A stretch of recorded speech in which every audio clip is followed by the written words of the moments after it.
라오디게아 교회의 사제에게 편지하라. 아멘이시오 충성되고 참된 증인이시오 하나님의 창조의 근본이신 이가 이르시되 내가 내 행위를 아노니 내가 차지도 아니하고 뜨겁지도 아니하도다.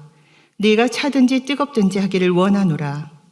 내가 이같이 미지근하여 뜨겁지도 아니하고 차지도 아니하니 내 입에서 너를 토하여 버리리라. 내가 말하기를 나는 부자라 부요하여 부족한 것이 없다 하나 내 곤고한 것과 가련한 것과 가난한 것과 눈먼 것과 벌거벗은 것을 알지 못하는도다.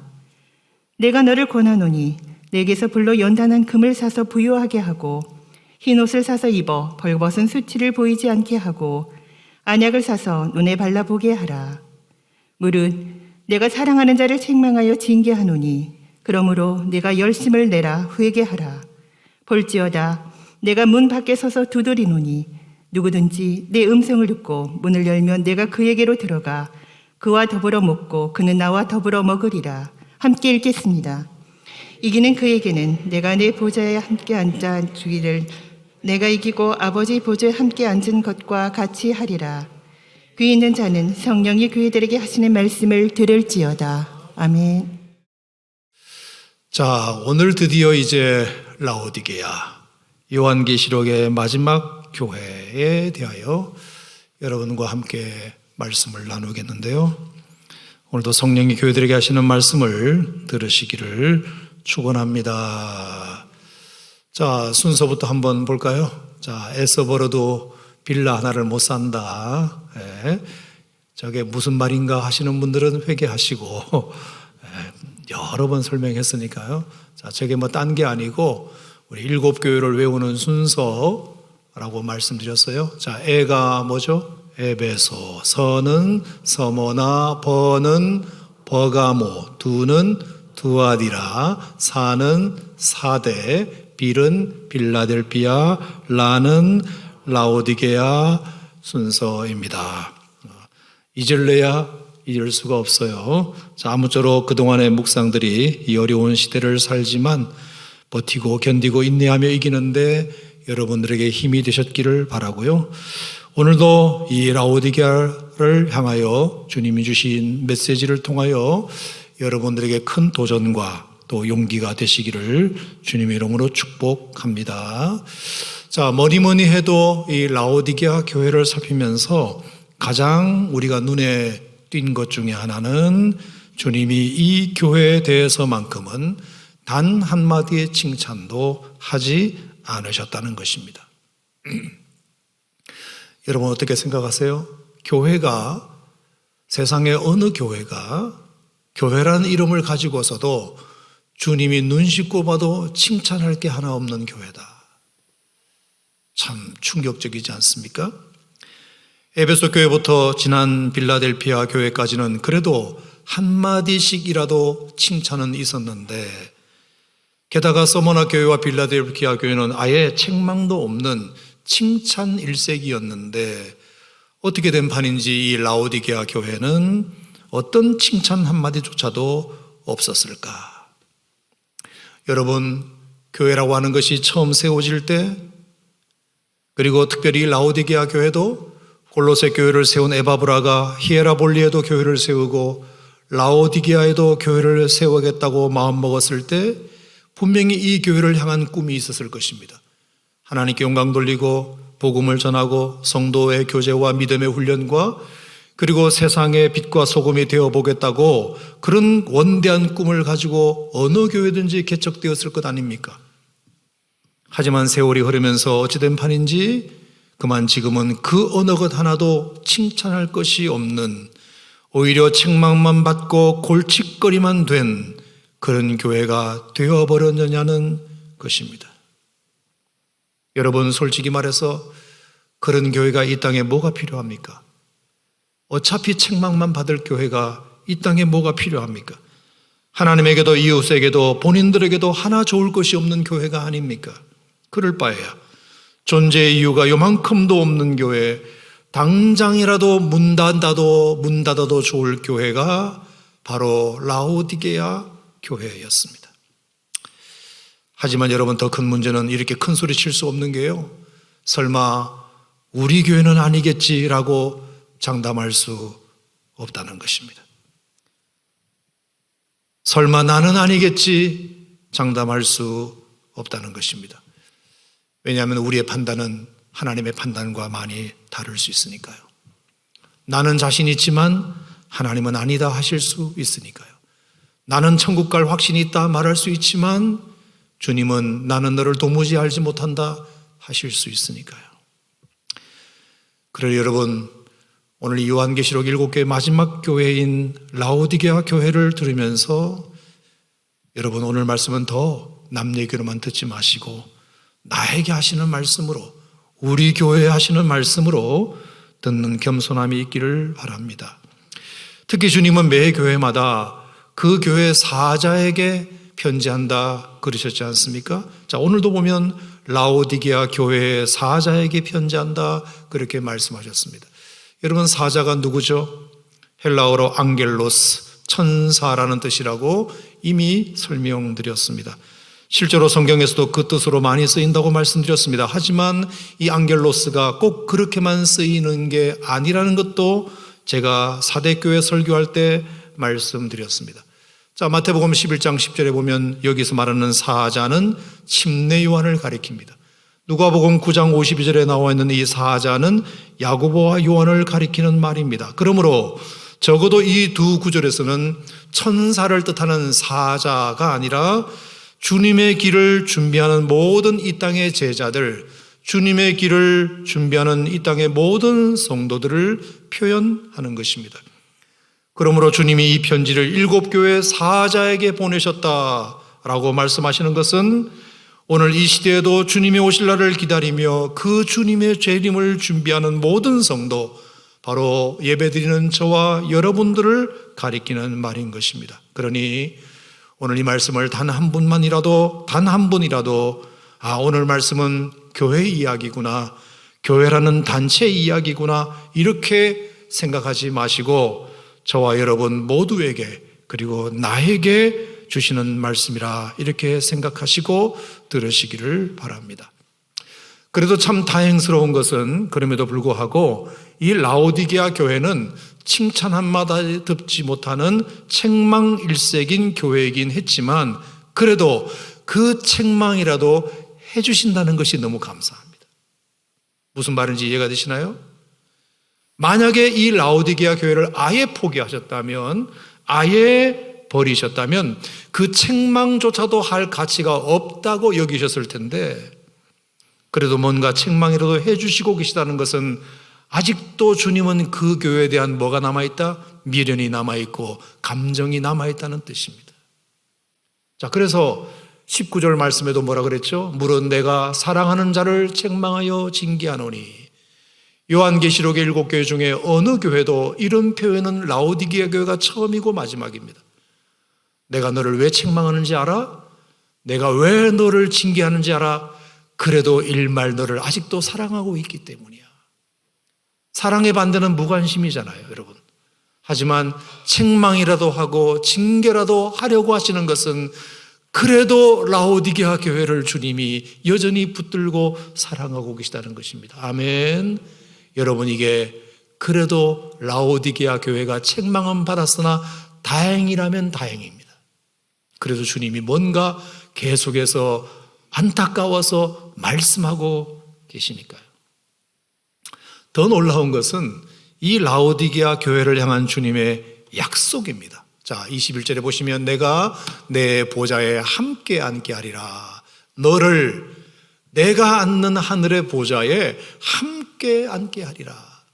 여러분, 솔직히 말해서 지금까지 7교회를 거쳐오는 동안 예수님의 다양한 약속들이 있었지만 가장 정말 복된 약속, 가장 큰 약속은 사실은 이 약속이라고 생각합니다. 저는 개인적으로 저도 이 약속이 제일로 마음에 듭니다.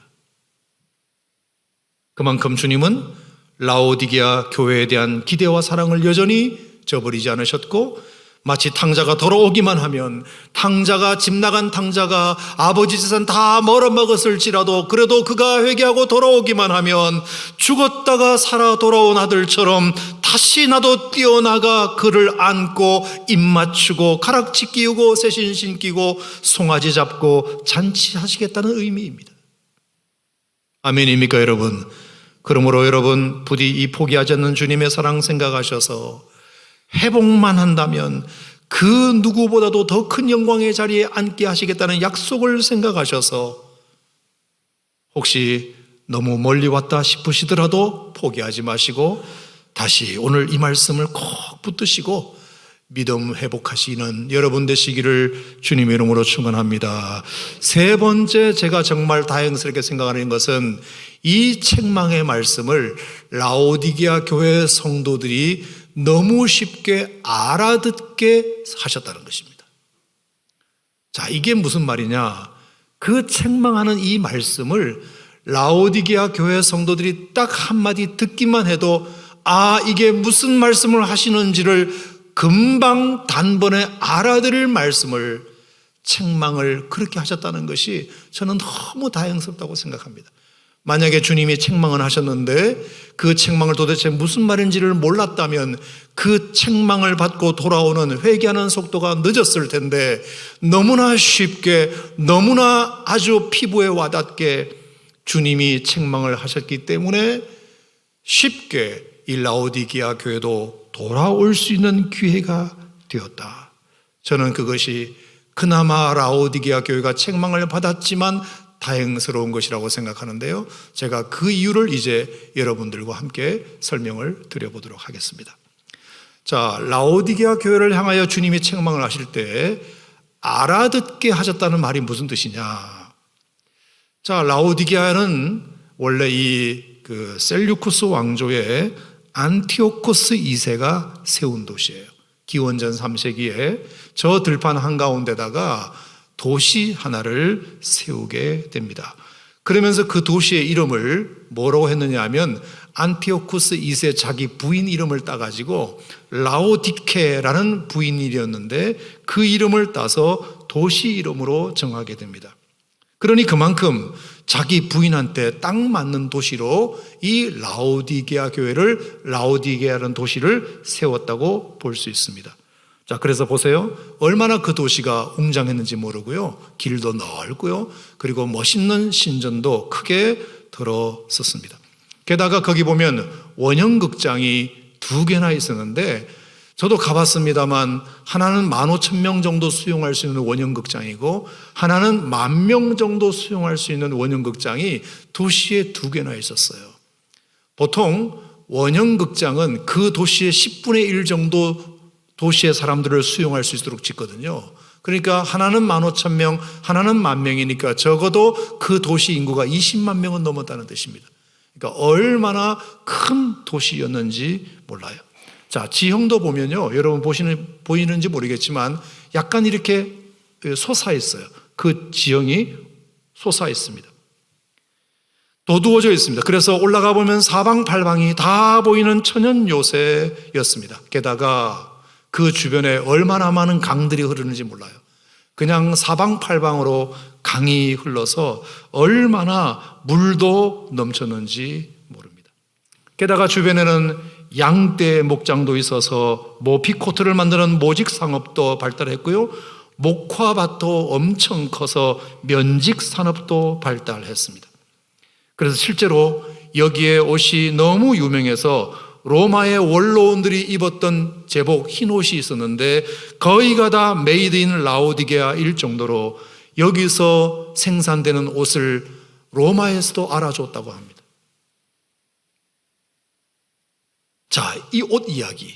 자, 그래서 18절 말씀에 주님이 뭐라고 거기에 말씀하셨냐면 이런 말씀이 있죠. 18절 말씀에 보면 내가 너를 권하노니 내게 불로 연단한 금을 사서 부요하게 하고 흰옷을 사서 입어 벌거벗은 수치를 보이지 않게 하라. 흰옷을 사서 벌거벗은 너의 수치를 보이지 않게 하라. 너희가 흰옷 잘 만들지, 그거 비싸게 팔아먹지, 그리고 모든 사람들이 옷 잘 입고 다니지. 하지만 너에게 진짜 필요한 옷이 뭔지 알아? 거룩한 흰옷이야. 영적인 흰옷이야. 그거 사서 입어야 돼. 이렇게 주님이 말씀하실 때 그게 뭔 말인지를 라오디게아 사람들은 금방 알아들었다는 뜻입니다. 제발 너희도 흰 옷을 사서 너희의 그 벌거벗은 수치를 가려라. 보이는 옷만 잘 만들면 뭐하니 보이지 않는 영적인 옷도 잘 입어야지. 그리스도인은 영적으로도 거룩하고 깨끗해야지 라는 말씀을 라오디게아 사람들이 한 방에 알아듣도록 설명하셨다는 것입니다. 자, 뿐만 아니라 라오디게아는 교통의 요충지입니다. 자, 소아시아의 이곳저곳을 연결하는 완전히 허브 도시였어요. 자, 그래서 보시는 바대로 동쪽으로 가면 멀리 시리아로 갈 수 있고요. 서쪽으로 가면 에베소로 갈 수 있고요. 북쪽으로 가면 빌라델피아, 사데, 두아디라, 버가모까지 올라갈 수 있는 정말 교통의 요지였습니다. 그러니까 여러분, 교통의 요지니까 당연히 오가는 사람 많겠죠. 오가는 사람이 많으면 돈도 많겠죠. 그래서 발달한 게 뭐냐? 금융업이었습니다. 금융업. 그래서 얼마나 이 라오디게아에는 돈이 많았는지 기록에 의하면 웬만한 집들은 너무 돈이 많아서 화폐 대신에 그걸 금으로 바꿔서 집에다가 보관해 둘 정도였다고 합니다. 얼마나 부자였는지 몰라요. 심지어 이 도시가 얼마나 부자였느냐. AD 17년에 소아시아 전역에 엄청난 지진이 있어서 지난주에 설명드린 대로 빌라델피아나 사데나 두아디라가 다 지진으로 다 가라앉았는데 이 라오디게아도 AD 17년에 큰 지진 때문에 완전히 도시가 팍삭 주저앉아 버렸지만 그래서 로마에서는 재정 지원을 해주겠다고 그렇게 했는데 빌라델피아는 재정 지원을 받았지만 이 라오디게아는 재정 지원을 거절합니다. 우리는 안 받아도 됩니다. 왜? 우리는 충분히 우리 스스로의 힘으로 복구할 수 있습니다. 재건할 수 있습니다. 그래서 로마 정부의 원조까지 정중히 거부할 정도로 그만큼 그리고 그것을 굉장한 자부심으로 여기질 정도로 이 라오디게아는 얼마나 돈이 많았는지 모릅니다. 그러니까 여러분, 당연히 교회도 돈이 많습니다. 그 부자들이 다 교회 나올 테니까 헌금도 넘치고 시설도 좋아서 교회 역시도 부족한 게 없었던 것입니다. 자, 그래서 라오디게아 사람들은 늘 입만 열면 하는 소리가 뭐냐? 17절입니다. 네가 말하기를 나는 부자라 부요하여 부족한 것이 없다. 라오디게아 교회 사람들이나 라오디게아 도시 사람들이나 늘 입만 열면 하는 소리가 뭐냐? 자랑스럽게 떠드는 게 뭐냐? 나는 부자라 부족한 것이 없다. 그 말씀이 그래서 나왔습니다.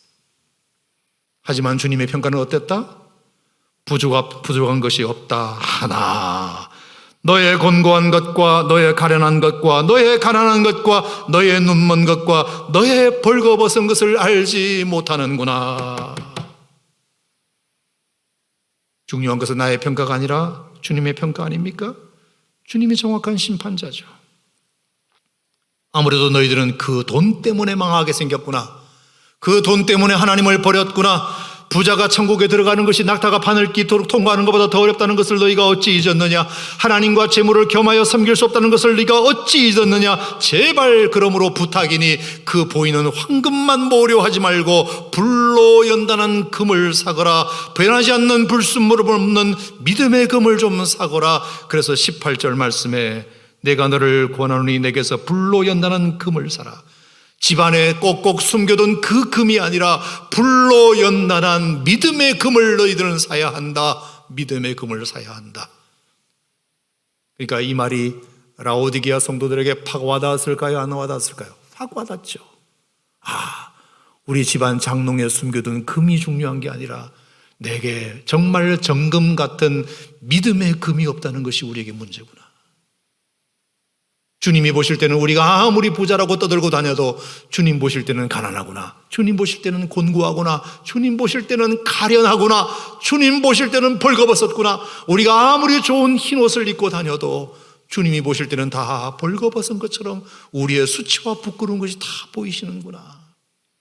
그러니까 라오디게아 성도들에게 이 말은 즉각 확 꽂혔다는 것입니다.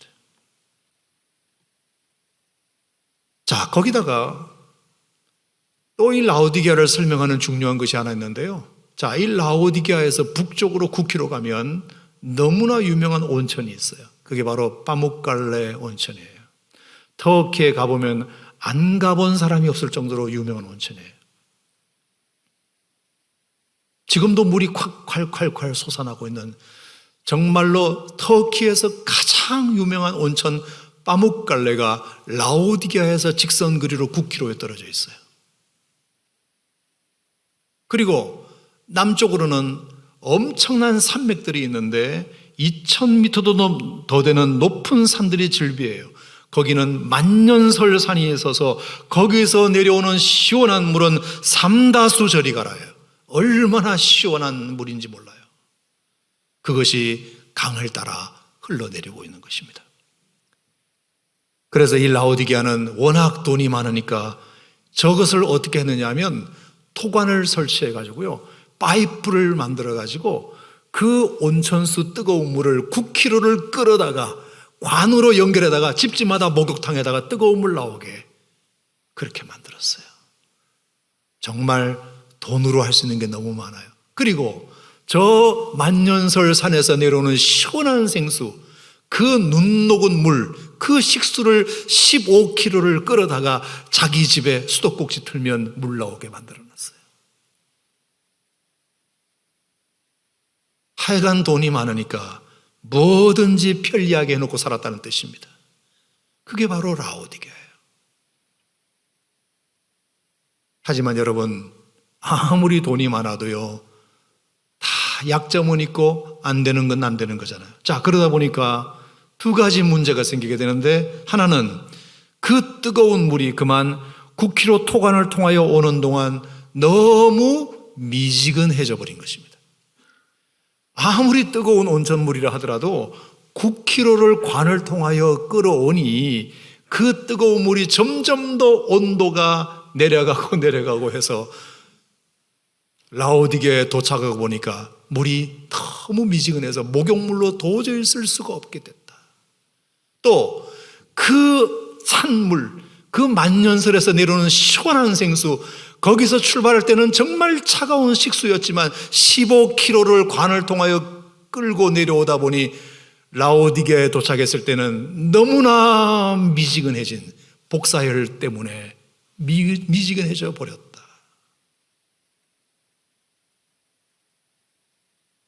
자, 그래서 오늘 15절 말씀에 이런 말씀이 있는 거예요. 뭐라 그랬죠? 내가 너의 행위를 아노니 네가 차지도 아니하고 뜨겁지도 아니하로다. 네가 차든지 뜨겁든지 하기를 원하노라. 여러분, 이 말은 그냥 한 말이 아니에요. 그러니까 라오디게아 성도들은 이 말이 뭔 말인지를 알아요. 아, 맞아. 그 뜨거운 온천수가 9km 오다 보니까 미지근해졌지.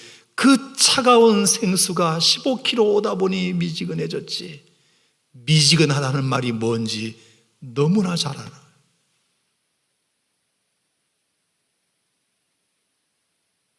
저 식어버린 온천수처럼 뜨겁지도 않잖아 너희의 믿음도. 저 식어버린 만년설 물처럼 차갑지도 않잖아 너희의 믿음도. 그러니 어떻게 그것을 목욕물로 쓰겠어? 어떻게 그것을 식수로 쓰겠어? 너무 미지근해. 그래서 식수로도 못 쓰고 목욕물로도 못 쓰고. 자, 뿐만 아니라 그 관들이 아무래도 토관이다 보니까 오래 쓰면 이제 깨지게 되어 있어요. 관들이 하나씩 깨지게 되어서 틈이 생기게 됩니다. 자, 그러면 지금도 세계 터키 최대의 모직 공장이 저기 있는데요. 그 공장에서 나오는 폐수가 그 강을 따라 내려오면서 강들을 오염시키게 되고 그 강 밑으로 강 사이로 지나가는 그 관들 안으로, 그 깨진 토관 안으로 그 공장 폐수가 스며들기 시작하면서 심지어 결국은 그 관에 있는 물까지도 오염시키게 되었다. 그래서 깨끗한 온천물이 오긴 왔지만 그 중간중간에 오래된 토관이 깨진 틈을 따라 공장 폐수가 흘러들어서 오염된 물이 되고, 저 식수도 15km 내려오면서 공장 폐수가 거기에 틈 사이로 유입되어 오염된 식수가 되어 마시려고 들이마셨더니 으악 하고 토하게 됐다. 도저히 마실 수 없는. 그래서 16절에 뭐라 그랬죠? 네가 이같이 미지근하여 뜨겁지도 아니하고 차지도 아니하니 내 입에서 너를 토하여 버리리라.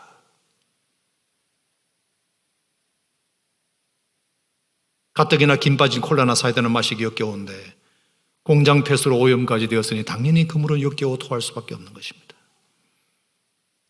라오디게아 성도들아, 너희들의 믿음이 이와 같다. 차지도 않아서 쓸 수 없고 뜨겁지도 않아서 쓸 수도 없는데 거기다가 오염까지 되었으니 어찌 내가 토하지 않을 수 있겠느냐? 어찌 이 물을 쓸 수 있겠느냐? 너희들의 믿음이 지금 그래. 더 문제는 저 오염된 식수를 마시고 저 오염된 물로 목욕을 하다 보니까 몸에 병이 하나 생기게 되는데 그게 뭐냐면 눈병이었어요. 눈병. 그래서 그 눈병이 아주 심각했던 모양이에요. 그래서 어쩔 수 없이 궁여지책으로 그 라오디게아에 발달된 산업 하나가 또 뭔지 아세요? 안과, 안약을 제조하는 산업이에요. 제약회사, 안약을 만드는 제약회사가 라오디게아에 생기게 됩니다. 그래서 꽤 유명한 안약이 그 라오디게아에서 개발돼요. 그래서 나온 말씀이 뭐죠? 자, 18절. 내가 너를 권하노니 내게서 불로 된 연나는 금을 사서 부요하게 하고 흰옷을 사서 입어 벌거벗은 수치를 보이지 않게 하고 안약을 사서 눈에 발라보게 하라. 너희가 저 오염된 물로 말미암아 눈병을 앓아서 안약을 자주 사용하지. 하지만 더 문제는 뭔 줄 알아? 너희의 영혼의 눈이 지금 가려져 있다는 거야. 너희의 믿음의 눈이 지금 가려져 있다는 거야. 영적인 안약을 사서 발라야 돼. 영적인 안약을 사서 발라야 돼. 너희가 얼마나 미지근하고 오염되고 부족하고 곤고하고 가련하고 가난하고 눈물고 벌거벗은지 알아? 안약을 사서 눈에 발라. 영혼의 안약을 사서 눈에 발라야 돼.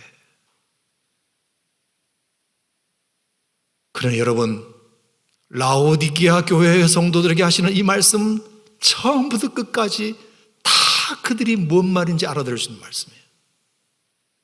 그들은 배경 지식을 다 알고 있으니까요. 여러분, 왜 예수님께서 라오디게아 교회 성도들에게 책망을 하시며 그들의 삶의 일거수일투족, 그들의 문화, 그들의 지형, 그들의 모든 생활을 다 총망라하여 그들에게 알아듣기 쉽게 이렇게 책망하셨을까요?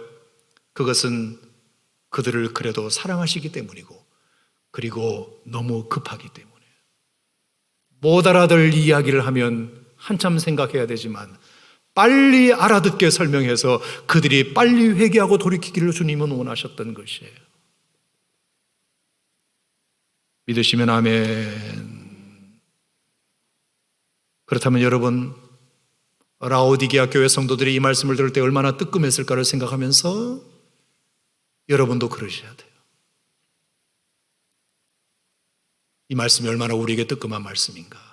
왜? 우리도 그러니까요. 우리도 너무 미지근해졌잖아요. 우리도 너무 오염되었잖아요.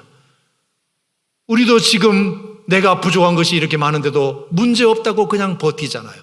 나는 부자라, 부족한 것이 뭐 있어? 내가 뭐 성경을 모르기를 해. 내가 교회를 한 1, 2년 다녔기를 해. 내가 알 건 다 알아. 뭐가 부족해? 내가 교회를 위해서 봉사 안 해본 게 뭐가 있어? 내가 뭐가 부족하다고 그래? 여러분, 어쩌면 그런 생각을 하고 있는 저와 여러분들에게 주님은 라오디게아 교회 성도를 통해서 우리에게 또 말씀하고 계신지 몰라요. 주님이 말씀하신 것은 라오디게아 성도들아, 열심을 내라, 회개하라. 따라합시다. 열심을 내라, 회개하라. 아멘입니까 여러분? 19절 말씀에 물은 내가 사랑하는 자를 책망하여 징계하노니 그러므로 네가 열심을 내라, 회개하라. 여러분, 이 열심을 내라는 말은 뭐예요? 뜨거워져라 이 뜻이죠. 뜨거워져라. 하나님을 향하여 뜨거워져라. 하나님 앞에서의 그 눈물 다 어디 갔냐? 회복하여라. 하나님을 향한 열심 다 어디 갔냐? 다시 찾아라. 주를 향한 그 뜨거운 찬양 어디 갔냐? 다시 외쳐라. 땀이 범벅되었던 그 뜨거운 기도 어디 갔냐? 다시 부르짖어라. 시간 가는 줄 모르고 피곤한 줄 모르고 돈 아까운 줄 모르고 섬겼던 너의 뜨거운 그 섬김 다 어디 갔냐? 다시 땀 흘려라. 땀 흘려라. 열심을 내라. 뜨거워져라. 뜨거워져라. 뜨겁든지 차든지 뜨거워져라. 뜨거워져라. 그래서 어쩌면 14절에 주님이 자기를 소개할 때도 아멘이시요. 나는 아멘이야. 나는 얼마나 주님 말씀에 얼마나 나는 아멘하는 사람인지 몰라. 나는 너 알잖아. 나는 하나님 앞에 하나님 뜻이라면 언제든지 예스하는 사람이잖아. 그리고 충성이요. 변함없고 그리고 참된 증인이며 창조의 근본인 자. 하나님 아버지가 태초부터 이 땅을 창조하실 때부터 나는 이 창조 사역에 개입했던 자. 얼마나 내가 열심히 했어. 열심에 관한 너에게 나도 당당한 존재야. 알지? 그러니까 너희들도 제발 열심을 내. 열심을 내. 다시 뜨거워졌으면 좋겠어. 다시 뜨거워졌으면 좋겠어. 내가 처음 주를 만났을 때 외롭고도 쓸쓸한 모습, 죄악으로 몹쓸 병든 몸, 조용히 내 손잡아 이끄시며 병든 자여 일어나거라. 정녕 그분이 내 영혼 고란에나 눈물을 흘리며 참여하였었네. 나의 믿음이 뜨거웠었네. 그러나 죄악이 나를 삼키고 내 영혼 갈 길을 잃었네. 노래만 부르지 말고 다시 열심을 내라. 따라합시다. 열심을 내라. 열심을 내라. 하나님 앞에 다시 뜨거워져라. 이 말씀이죠. 그 다음에 두 번째, 회개하라. 이 말은 세상에 대해서는 냉정해져라. 세상에 대해서는 아주 차갑게 대하라. 죄에 대하여서는 아주 차갑게 대하여라. 이런 뜻이에요. 여전히 죄를 끊어내지 못하는 것에 대해서 얼른 회개하고 돌아서거라. 우리가 하나님께는 뜨거워져야 되지만 죄에 대하여서는 아주 차가워야 할 줄 믿습니다. 모름지기 죄는 멀리 있을 때 멀리 해야지. 놔두면 금방 내 눈앞에 오는 것 아닙니까? 죄는 거칠 때 멀리 해야지. 놔두면 금방 부드러워지는 것 아닙니까? 죄는 미워 보일 때 멀리 해야지. 놔두면 먹음직하고 보암직해 보이는 것 아닙니까? 죄는 두려울 때 멀리 해야지. 놔두면 만만해지는 것 아닙니까? 죄는 이번 딱 한 번만이라고 생각될 때 끊어버려야지. 놔두면 상습범 되는 것 아닙니까? 죄에 대해서는 냉정해져라. 아주 차갑게 대하여라. 절대로 죄에 대해서 부드럽게 대하지 말아라. 그래서 하나님께는 열정을, 죄에 대해서는 냉정함을, 하나님께는 뜨겁게, 죄에 대해서는 차갑게. 따라합시다. 하나님께는 열정을, 죄에 대해서는 냉정함을, 하나님께는 뜨겁게, 죄에 대해서는 차갑게. 아멘입니까, 여러분? 자, 그래서 제가 여러분들에게 정말로 주의사항 3가지를 말씀드리고 오늘 말씀을 좀 마칠까 합니다. 첫 번째, 결국 이 라오디게아의 문제는 원천수와의 거리 때문에 생긴 문제예요. 그렇죠? 아무리 빠뭇갈래 온천수가 뜨거워도 9km라는 거리 때문에 식어진 거예요. 아무리 바바산이라는 그 2000m 높이에서 흐르는 만년설 물이라 할지라도 15km라는 거리 때문에 식어져 버린 것이고, 거리가 멀면 식어지는 것은 어쩔 수가 없어요. 영적으로도 마찬가지예요. 주님과의 거리가 어느새 멀어진 거예요. 멀어졌어요. 예배당 자리에 앉아있지만 주님과의 거리는 가깝지 않아요. 내가 성경을 읽고 있지만 주님과의 거리는 여전히 멀어요. 주님과의 거리가 멀면 절대로 뜨거울 수 없어요. 미지근해질 수밖에 없어요. 여러분, 예배 시간이 어떤 시간인가요? 멀어진 주님과의 관계를, 거리를 가깝게 만드는 시간이 예배 시간이잖아요. 아멘입니까, 여러분? 저는 오늘 여러분들이 예배 드리고 돌아가는 그 시간에 여러분 마음속에 그래도 내가 주님과 좀 더 가까워진 것 같아. 여러분, 그 확신이 여러분에게 있기를 바랍니다. 주님과 가까워지는 시간이 예배 시간이잖아요. 그래서 다시 좁히는 거잖아요. 찬양을 통하여 주님과의 거리를 좁히는 거잖아요. 기도를 통하여 주님과의 거리를 좁히는 거잖아요. 말씀을 읽으면서 주님과의 거리를 좁혀가는 거잖아요. 주님과 가까이 함이 너에게 복이라.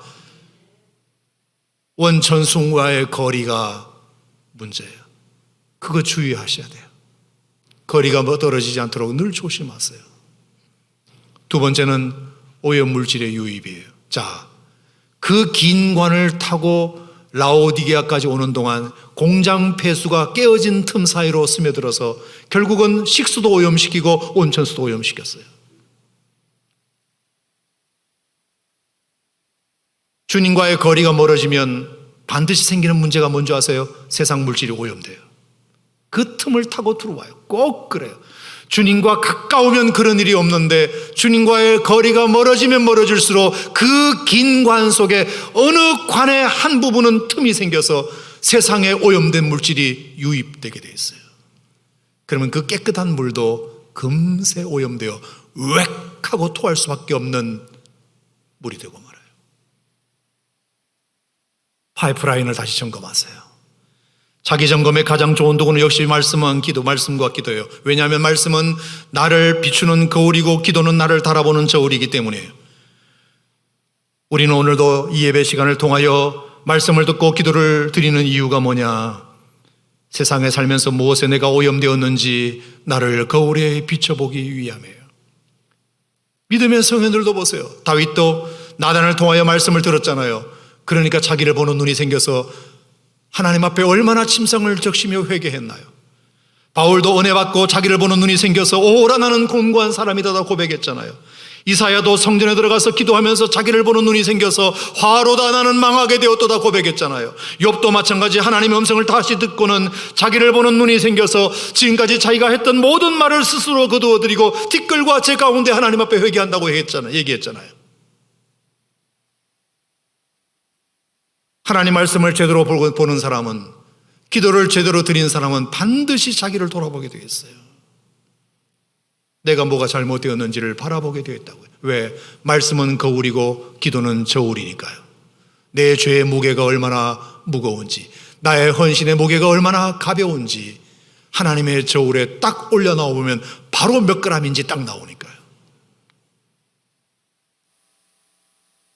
그러니 여러분 말씀을 듣더라도 부디 지식으로만 듣지 말고 나를 비추는 거울로 보시기를 축원합니다. 기도를 하더라도 내가 원하는 것만 하려지 말고 주님과의 깊은 대화를 통하여 나의 헌신의 무게가 얼마나 그동안 가벼워졌는지, 나의 죄의 무게가 얼마나 그동안 무거워졌는지 날마다 자기를 기도로 저울에 달아보시기를 주의 이름으로 축원합니다. 그러면 말씀과 기도가 여러분을 세상의 오염에서 지켜주실 줄 믿습니다. 마지막으로 세 번째, 정말로 주의해야 될 것이 뭐냐? 라오디게아라는 도시에 흐르는 사상이에요. 자, 제가 아까 서두에 말씀드릴 때 라오디게아는 안티오코스 2세라는 사람이 건설한 도시라 그랬어요. 그리고 그 이름을 자기 부인 이름을 따서 지었다 그랬어요. 그 부인의 이름이 라오디케였어요. 라오디케라는 말은 라오스, 백성이란 뜻이고요. 디케라는 말은 판단이란 뜻이에요. 라오디케 하면 뭐냐면 백성이 판단하는 것이다. 백성이 주인이다. 이 뜻이에요. 여러분 정치인들에게는 이보다 더 좋은 슬로건이 없어요. 여러분 국회의원 나가려면, 대통령 나가려면 라오디케라는 사상을 가지고 하면 다 당선돼요. 왜? 자기가 주인이 아니라 여러분이 주인입니다. 여러분들의 생각이 옳습니다. 그러면 어느 백성이 좋아하지 않겠습니까? 그래서 라오디게아는 그 정신을 가지고 만든 도시예요. 그래서 사람들이 좋게, 사람들이 편리하게, 사람들이 부자로 살 수 있도록 최선을 다했던 도시가 라오디게아예요. 그래서 라오디게아는 금방 부자가 되었어요. 자, 그런데 그 사상이 교회 안으로 들어왔어요. 세상적 사상으로는 그게 너무 좋은 사상이지만 백성이 주인이고 사람이 주인이라는 사상이 교회 안으로 들어오는 순간 어떻게 되었을까요? 이제 교회 안에 사람이 주인 노릇을 하고 사람의 판단이 교회에서 옳다고 주장할수록 누가 밀려나는 것입니까? 주님이 밀려나는 것입니다. 예수님이 그 교회의 주인이신데 그 교회의 주인이신 예수님이 그 교회에서 손님처럼 취급받게 되는 것입니다. 여러분, 그래서 20절에 정말로 충격적인 말씀이 거기 있어요. 20절, 볼지어다 내가 문 밖에 서서. 보아라, 내가 지금 어디 있는지 아느냐? 문 밖에 서서, 교회 문 밖에 서서, 성전에서 쫓겨나 나는 지금 문 앞에 문 밖에 서서. 여러분, 교회가 어쩌다가 이 꼴이 됐나요? 어떻게 예수님이 문 밖에 서 계신가요? 안에 계셔야지. 어떻게 주인이 쫓겨나 계신가요? 볼지어다 내가 문 밖에 서 있다. 너무 안타깝다. 라오디게아의 사상이 교회 안으로 들어와서 결국은 내가 쫓겨나게 생겼다. 주님의 그 안타까움이 여기에 들어있어요. 여러분, 저는 뜨끔했던 것이 뭐냐? 요한계시록의 7교회 가운데서 2교회는 칭찬만 듣고, 그리고 4교회는 칭찬과 책망도 들었는데 한 교회는 책망만 들은 교회가 라오디게아 교회라 그랬죠. 근데 여러분, 이 라오디게아 교회는 그 당시 교회만을 대변하는 것이 아니라 오늘날 이 현대교회도 대변하는 것이라고 말씀드렸잖아요. 그러면 정말 제가 아주 충격적으로 다가왔던 것이 뭐냐? 여러분, 용서하고 들으세요. 이 땅에 교회 7개 있으면 한 교회는 없어져야 할 교회. 이 땅에 교회 7개 중에 한 교회는 책만 받을 교회. 칭찬이라고는 아예 할 것이 없는 교회가 적어도 이 땅의 교회 7개 중에 하나는 그런 교회가 있을 수도 있다. 성도 7명이 있다면 그 중에 2명은 칭찬만 듣는 성도, 그리고 4명은 칭찬도 듣고 책망도 들어야 될 성도, 그리고 7명 중에 1명은 칭찬할 게 하나도 없는 성도일 수 있다는 것입니다. 지금 우리 교회도 7명 이상은 앉아 계신데 그 중에 한 분은 칭찬할 게 아예 없는 성도일 수 있다. 어떻게 생각하세요?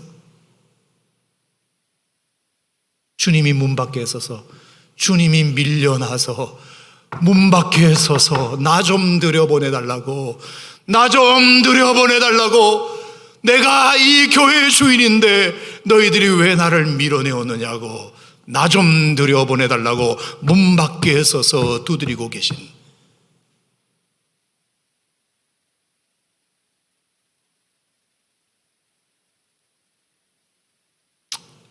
정말 이건 놀라운 충격적인 말씀이에요. 주님은 오늘도 여러분의 눈 밖에 서서 노크하고 계세요. 내가 거기 주인인데 내가 지금 왜 쫓겨나 있지? 문을 열어라. 내가 들어가야 되겠다. 참 놀라운 것은 주님 오늘 뭐라 그러셨죠? 볼지어다 내가 문 밖에서 두드리노니 누구든지 내 음성을 듣고 문을 열면 내가 그에게로 들어가 내가 주인 해야 되겠다, 이 말씀하지 않으셨어요? 내가 주인 노릇해야 되겠다 말씀하지 않으셨어요? 뭐라고 말씀하셨나요? 내가 그와 더불어 먹고 그는 나와 더불어 먹어야 되리라. 여러분, 그래서 저는 저 그림에 주님이 등불로 들고 오신 것이 아니라 빵 바구니 들고 오셨다고 생각해요. 빵 바구니. 주님이 먹을 거 가지고 들고 오셔서, 하늘의 양식을 가지고 오셔서 내가 너희와 더불어 먹고 그는 나와 더불어 먹으리라. 아멘. 여러분, 이 주님의 애타는 마음을 여러분이 오늘 기억하시고 여러분 안에 주님이 계시기를 축복합니다. 말세시 말에 성도가 예수님의 재림을 가장 잘 준비할 수 있는 가장 좋은 방법은 내 안에 주님을 절대로 바깥으로 밀어내지 않는 것입니다. 내 안에 늘 주님을 주님으로 모시고 사는 것입니다. 주님과 함께 더불어 식사하며 교제하며 하늘의 양식으로 배부른 자 되는 것입니다.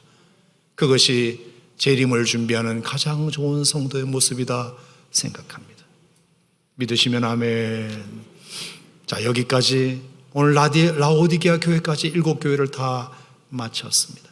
에베소, 서머나, 버가모, 두아디라, 사데, 빌라델피아, 라오디게아 교회를 통하여 하나님께서 우리 오산 침례교회와 성도 여러분들에게 어떤 메시지를 주셨는지 모르지만 꼭 말씀을 기억하셔서 여러분 이 7교회를 통하여 주시는 하나님의 메시지가 오늘 이 말세의 심화를 사는 여러분들에게 큰 위로가 되고 큰 도전이 되고 큰 용기가 되시기를 주님의 이름으로 축원합니다. 마지막으로 영상 하나 보시면서 총정리하겠습니다.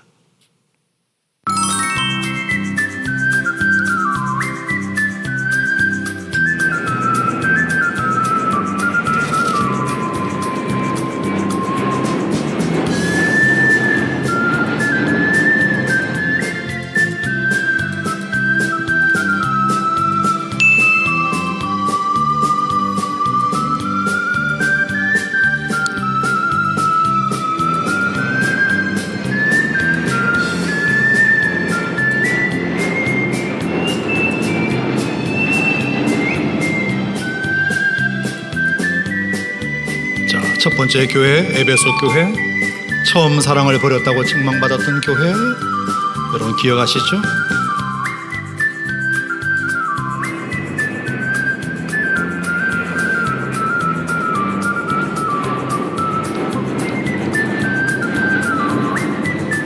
두 번째 교회는 서머나 교회. 내가 너의 환난과 궁핍을 안다. 하지만 끝까지 죽도록 충성하여라. 그리하면 내가 생명의 관을 주리라 약속받았던 교회입니다.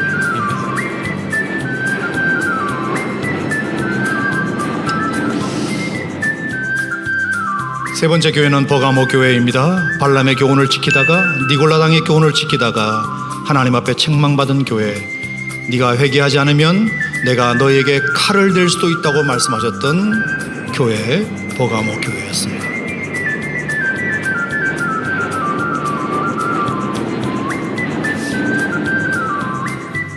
네 번째 교회는 두아디라 교회였습니다. 이세벨의 교훈을 따르다가 하나님 앞에 책망받은 교회입니다. 너희가 지금이라도 회개하면 내가 너희에게 새벽별을 주리라 약속받았던 교회입니다.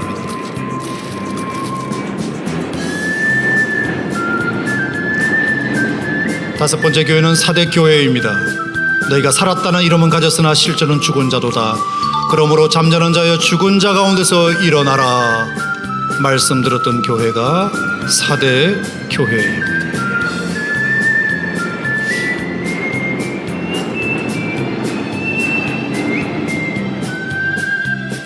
자, 여섯 번째 교회는 빌라델피아 교회입니다. 책망할 것이 하나도 없었던 오로지 칭찬받았던 교회, 작은 능력을 가졌지만 믿음을 배반하지 않던 교회, 끝까지 버티며 기둥처럼 인내했던 교회가 빌라델피아 교회였습니다. 그리고 마지막 오늘 라오디게아 교회, 차든지 뜨겁든지 하지 못해서 미지근하여 책망받았던 교회, 부족한 것이 있음을 몰랐던 교회, 주님을 문 밖에 밀어낸 교회, 책망받았습니다.